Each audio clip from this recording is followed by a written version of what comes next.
Because if people say, I want to develop my psychic abilities, we know scientifically that fear inhibits psi, straight up, because you're telling yourself, you're telling your subconscious, you're training your subconscious through a fear that psychic information isn't good for you. Very interesting. So if you're training your subconscious that getting psychic information is fear-based, your subconscious is not going to allow psychic information to come through. It's going to That makes sense. It's going to inhibit your psychic ability.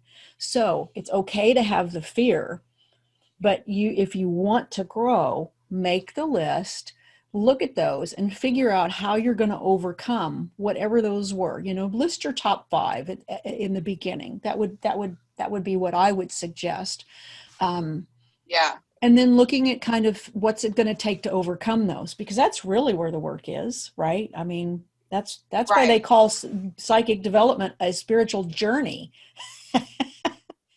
Yeah. No, I would say, like you're saying, make the list of the fears that you know are your fears. And then how can I face this fear and overcome it? So let's say, for example, well, I'm really scared of being wrong. I don't want to get knee deep into this reading. Oh, that's a and good one. then, Yeah, that's a good one. Because me yeah. too, right? Me too. Absolutely. Yeah.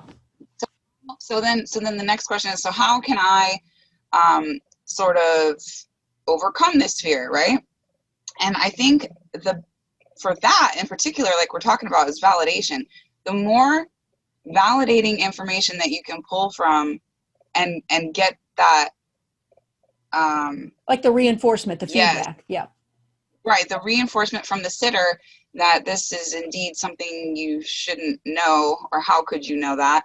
I think that's a little stepping stone that you need to use to build upon the next reading. So that way, when the doubt starts to creep in, because even when you're right, it's like with compliments, people will be like, "Oh, you look really good today," and you're like, "Yeah, whatever."